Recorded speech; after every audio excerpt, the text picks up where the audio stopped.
주실 수 있어서 바라볼 수 있어서 만질 수가 있어서 정말 행복해요. 안녕하십니까. 에덴셀 연구소의 이강우 약사입니다.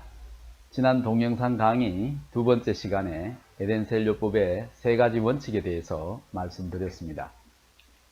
이 세 가지 원칙은 에덴셀 요법의 핵심적인 원칙이며 또한 에덴셀에서 추구하는 연구 방법으로서 가장 기초적이고 기본적이며 중요한 사항을 우선순위에 두고 고찰하는 과학적 방법론으로부터 출발하였습니다.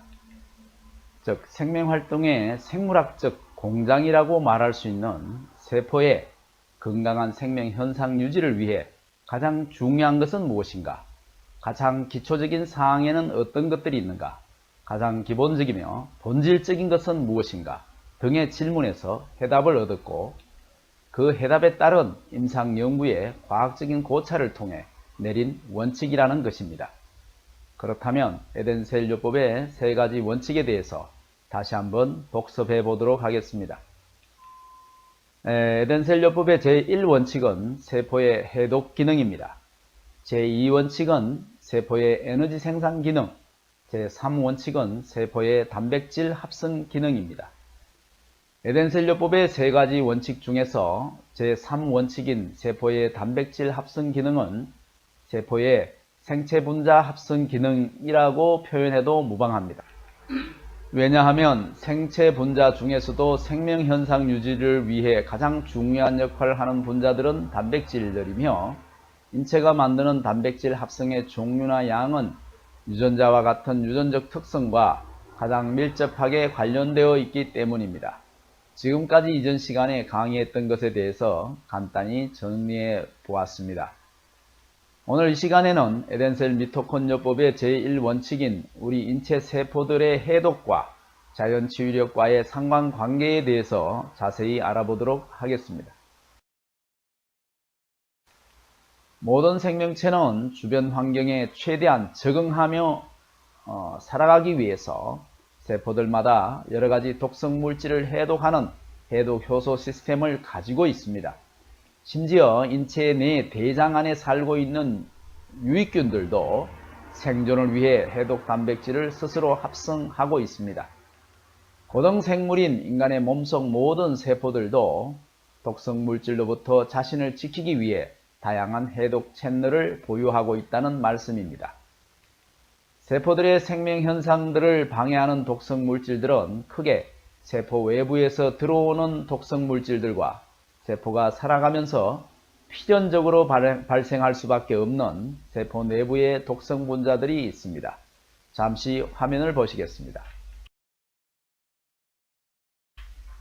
보시다시피 독성 분자들은 외부 독성 분자와 내부 독성 분자로 나눌 수 있는데 외부 독성 분자는 환경에서 흔한 중금속, 미세먼지의 유해 성분, 각종 의약품, 각종 방부제, 농약 잔류물, 식품 첨가물, 장내 부패균의 독 등들이 있습니다.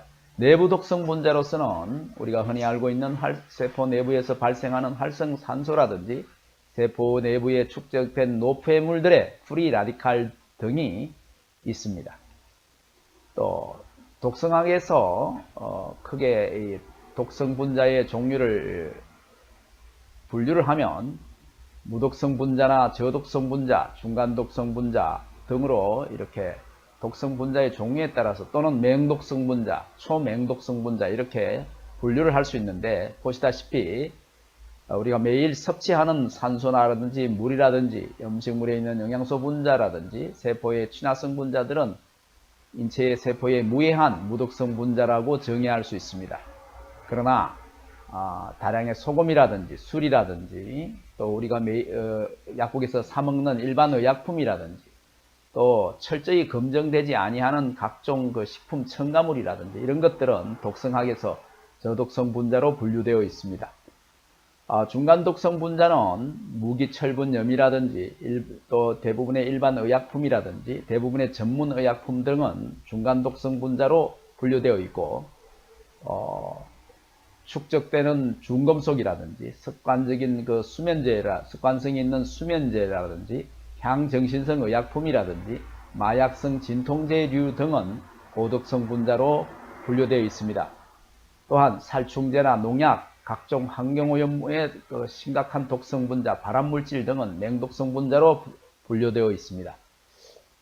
또한 우리가 조금만 먹기만 해도 몇 밀리그램으로 사람이 생명을 앗아갈 수 있는 청산가리라든지 보고독이라든지 또 심각한 다이옥신이라든지 이런 것들은 독성학에서 초맹독성 분자로 분류되어 있습니다.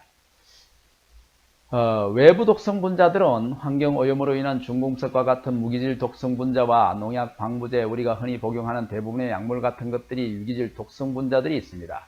인체는 이러한 외부 독성 분자들을 해독하는 해독 단백질을 합성하고 있으며 일련의 생화학적인 효소 체계를 가지고 있습니다. 가령 체내로 어떤 독성 물질이 유입되면 간세포에 있는 해독 효소계 단백질들에 의해 독성 물질들은 불활성화됩니다. 그 다음 안전하게 가공하는 과정을 거치게 됩니다. 이것은 마치 물건을 택배 상자에 담아 꼼꼼히 포장하는 것과 같습니다.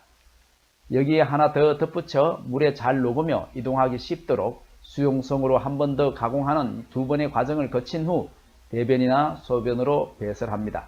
그런데 만일 체내로 유입된 독성 물질이 너무 많아서 간의 해독 능력을 초과하게 된다면 어떻게 될까요?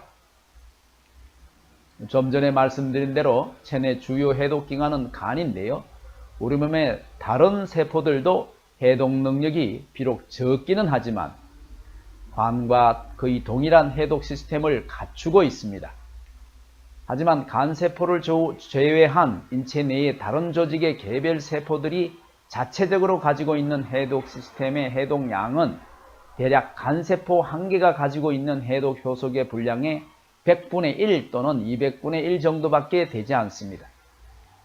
그러므로 온몸으로 퍼져나간 독성 분자들은 개별 세포들이 자체적으로 해독할 수 있는 양을 초과한다면 독성 분자들이 세포 주변에 장시간 머물게 되므로 어떠한 증상으로도 독성 성분이 표현될 수밖에 없습니다. 주요 증상으로는 면역기능 저하, 피부질환, 자가면역질환이나 여러 신경계 질환이지만 증상이 심할 경우엔 장기적으로 암과 같은 질환도 나타날 수 있습니다. 그러므로 요즘같이 우리들의 먹을거리, 숨쉬는 공기조차도 안심할 수 없는 환경에 살고 있음을 감안한다면 무엇보다도 체내의 해독 능력을 정상화시켜야 한다는 생각이 에덴셀의 주장이고 이 주장이 결코 과하다고 생각하지 않습니다. 지금까지 에덴셀 미토콘요법의 제1원칙인 우리 인체 세포들의 해독과 자연치유력과의 상관관계에 대해서 알아보았습니다. 다음 시간에는 에덴셀 미토콘요법의 제2원칙인 세포의 에너지 생산에 관해서 알아보도록 하겠습니다. 만질 수가 있어서 정말 행복해요. 말할 수도 있어.